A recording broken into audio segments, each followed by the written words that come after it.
Welcome to January 6th. Today we will be reading from Genesis 6, Psalm 6, Joshua 6, and then we're going to also finish up Matthew 5. We started it yesterday. Today we'll be reading Matthew 5, and it's verses 27 to 48. But before we do that, our word for today comes from Matthew 5:44. And I believe this is a big deal for the current culture that we're in.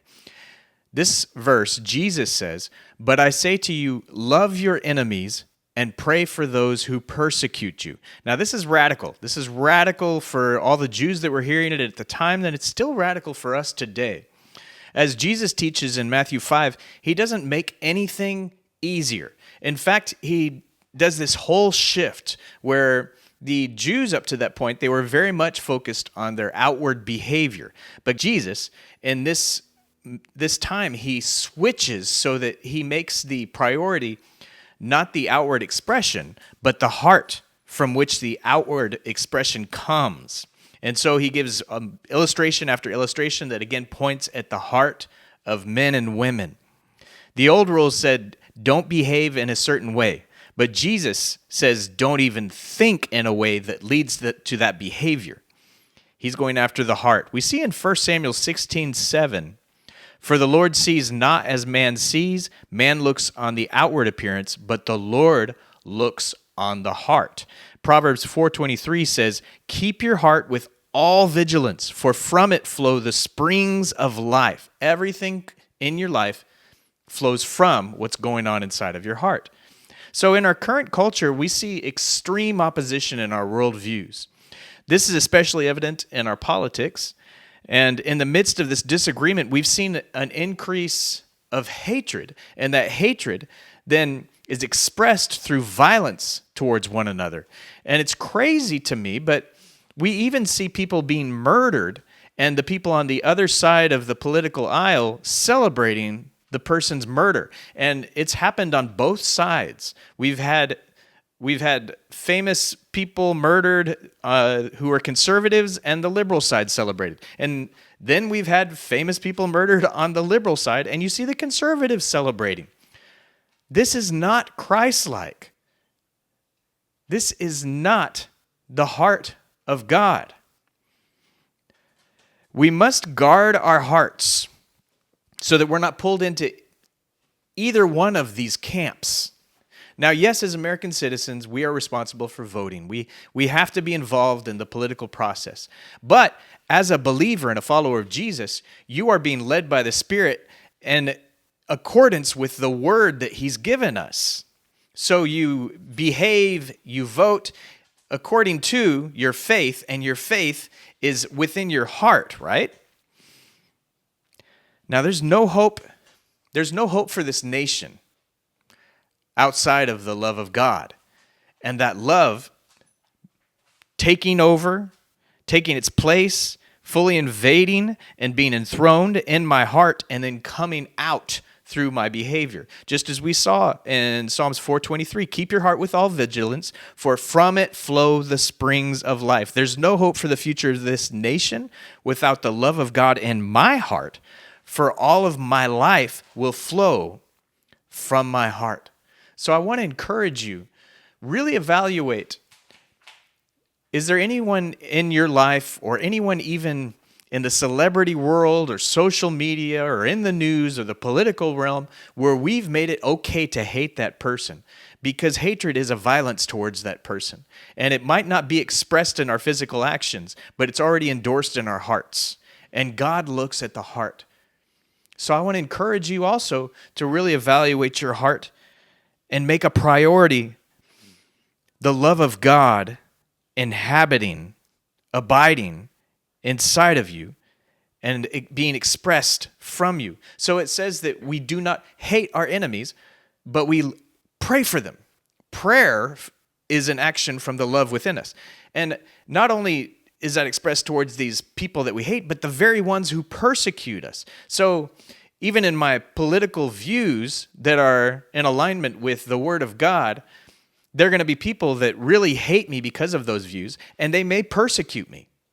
But what is my response? What is the response that Jesus calls us to have? to pray for them and say, Lord, grow me in my love, in your love for this person. Help me to see them as you see them. Help me to cry out for their salvation, for their freedom, for their deliverance, for their revelation of you and your loving kindness towards them, and your desire that none should perish. We're about to read from Genesis 6, and I want you to pay extra attention to this because when Jesus talks about his return, he says it will be as the times of Noah. So what we see happening in this chapter is actually also a prophetic picture for what will be going on in the world. And how does this relate to what's even going on in the world now? So are you ready? Genesis 6, New Living Translation. When the people began to multiply on the earth and daughters were born to them, the sons of God saw the beautiful women and took any they wanted as their wives. Then the Lord said, My spirit will not put up with humans for such a long time, for they are only mortal flesh. In the future, their normal lifespan will be no more than 120 years. In those days and for some time after, giant Nephilites lived on the earth. For whenever the sons of God had intercourse with women, they gave birth to children who became the heroes and famous warriors of ancient times.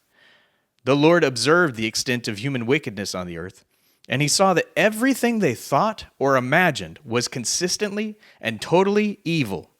So the Lord was sorry he had ever made them and put them on the earth. It broke his heart. And the Lord said, I will wipe this human race I have created from the face of the earth. Yes, and I will destroy every living thing, all the people, the large animals, the small animals that scurry along the ground, and even the birds of the sky. I am sorry I ever made them. But Noah found favor with the Lord. This is the account of Noah and his family.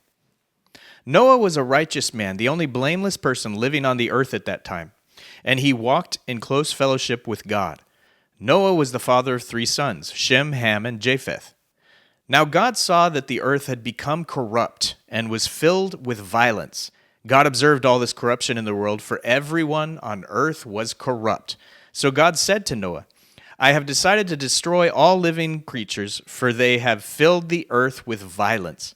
Yes, I will wipe them all out along with the earth. Build a large boat from cypress wood and waterproof it with tar inside and out. Then construct decks and stalls throughout its interior. Make the boat 450 feet long, 75 feet wide, and 45 feet high. Leave an 18-inch opening below the roof all the way around the boat. Put the door on the side and build 3 decks inside the boat, lower, middle, and upper. Look, I'm about to cover the earth with a flood that will destroy every living thing that breathes. Everything on earth will die, but I will confirm my covenant with you. So enter the boat, you and your wife and your sons and their wives. Bring a pair of every kind of animal, a male and female, into the boat with you to keep them alive during the flood. Pairs of every kind of bird and every kind of animal and every kind of small animal that scurries along the ground will come to you to be kept alive. And be sure to take on board enough food for your family and for all the animals. So Noah did everything exactly as God had commanded him. Psalms 6. O Lord, don't rebuke me in your anger or discipline me in your rage. Have compassion on me, Lord, for I am weak. Heal me, Lord, for my bones are in agony. I am sick at heart. How long, O Lord, until you restore me? Return, O Lord, and rescue me. Save me because of your unfailing love. For the dead do not remember you. Who can praise you from the grave? I am worn out from sobbing. All night I flood my bed with weeping, drenching it with tears. My vision is blurred by grief. My eyes are worn out because of all my enemies. Go away, all you who do evil, for the Lord has heard my weeping. The Lord has heard my plea. The Lord will answer my prayer. May all my enemies be disgraced and terrified. May they suddenly turn back in shame. Joshua 6. Now the gates of Jericho were tightly shut because the people were afraid of the Israelites. No one was allowed to go out or in. But the Lord said to Joshua, I have given you Jericho, its king, and all its strong warriors. You and your fighting men should march around the town once a day for 6 days. 7 priests will walk ahead of the ark, each carrying a ram's horn. On the 7th day, You are to march around the town 7 times with the priests blowing the horns. When you hear the priests give one long blast on the ram's horns, have all the people shout as loud as they can. Then the walls of the town will collapse, and the people can charge straight into the town. So Joshua called together the priests and said, "Take up the ark of the Lord's covenant, and assign 7 priests to walk in front of it, each carrying a ram's horn." Then he gave orders to the people, "March around the town, and the armed men will lead the way in front of the ark of the Lord." After Joshua spoke to the people, the 7 priests with the ram's horns started marching in the presence of the Lord, blowing the horns as they marched, and the ark of the Lord's covenant followed behind them. Some of the armed men marched in front of the priest with the horns, and some behind the ark with the priest, continually blowing the horns. "Do not shout, do not even talk," Joshua commanded. "Not a single word from any of you until I tell you to shout. Then shout." So the ark of the Lord was carried around the town once a day, and then everyone returned to spend the night in the camp. Joshua got up early the next morning, and the priests again carried the ark of the Lord. The 7 priests with the ram's horns marched in front of the ark of the Lord, blowing their horns. Again, the armed men marched both in front of the priests with the horns and behind the ark of the Lord. All of this time the priests were blowing their horns. On the second day, they again marched around the town once and returned to the camp. They followed this pattern for 6 days. On the 7th day, the Israelites got up at dawn and marched around the town as they had done before. But this time, they went around the town 7 times. The 7th time around, as the priests sounded the long blast on their horns, Joshua commanded the people, "Shout, for the Lord has given you the town. Jericho and everything in it must be completely destroyed as an offering to the Lord. Only Rahab the prostitute and the others in her house will be spared, for she protected our spies. Do not take any of the things set apart for destruction, or you yourselves will be completely destroyed, and you will bring trouble on the camp of Israel. Everything made from silver, gold, bronze, or iron is sacred to the Lord, and must be brought into the treasury." When the people heard the sound of the ram's horns, they shouted as loud as they could. Suddenly the walls of Jericho collapsed, and the Israelites charged straight into the town and captured it. They completely destroyed everything in it with their swords, men and women, young and old, cattle, sheep, goats, and donkeys. Meanwhile, Joshua said to the 2 spies, "Keep your promise. Go to the prostitute's house and bring her out, along with her family." The men who had been spies went in and brought out Rahab, her father, mother, brothers, and all the other relatives who were with her. They moved her whole family to a safe place near the camp of Israel. Then the Israelites burned the town and everything in it. Only the things made from silver, gold, bronze, or iron were kept for the treasury of the Lord's house. So Joshua spared Rahab the prostitute and her relatives who were with her in the house, because she had hidden the spies Joshua sent to Jericho. And she lives among the Israelites to this day. At that time, Joshua invoked this curse: "May the curse of the Lord fall on anyone who tries to rebuild the town of Jericho. At the cost of his firstborn son, he will lay its foundation.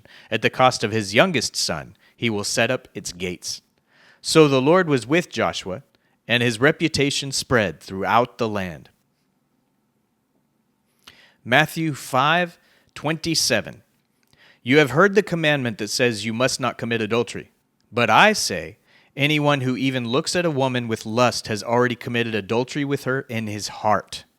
So, if your eye, even your good eye, causes you to lust, gouge it out and throw it away. It's better for you to lose one part of your body than for your whole body to be thrown into hell. And if your hand, even your stronger hand, causes you to sin, cut it off and throw it away. It is better for you to lose one part of your body than for your whole body to be thrown into hell. You have heard the law that says a man can divorce his wife by merely giving her a written notice of divorce. But I say that a man who divorces his wife, unless she has been unfaithful, causes her to commit adultery. And anyone who marries a divorced woman also commits adultery. You have also heard that our ancestors were told, you must not break your vows. You must carry out the vows you make to the Lord. But I say, do not make any vows. Do not say by heaven, because heaven is God's throne. And do not say by the earth, because the earth is his footstool. And do not say by Jerusalem, for Jerusalem is the city of the great king. Do not even say by my head, for you can't turn one hair white or black. Just say a simple yes, I will, or no, I won't. Anything beyond this is from the evil one. You have heard the law that says the punishment must match the injury, an eye for an eye, and a tooth for a tooth. But I say, do not resist an evil person. If someone slaps you in the right cheek, offer the other cheek also. If you are sued in court and your shirt is taken from you, give your coat too. If a soldier demands that you carry his gear for a mile, carry it 2 miles. Give to those who ask, and don't turn away from those who want to borrow. You have heard the law that says, love your neighbor and hate your enemy. But I say, love your enemies. Pray for those who persecute you. In that way you will be acting as true children of your Father in heaven. For he gives his sunlight to both the evil and the good, and he sends rain on the just and the unjust alike. If you love only those who love you, what reward is there for that? Even corrupt tax collectors do that much. If you are kind only to your friends, how are you different from anyone else? Even pagans do that. But you are to be perfect, even as your Father in heaven is perfect.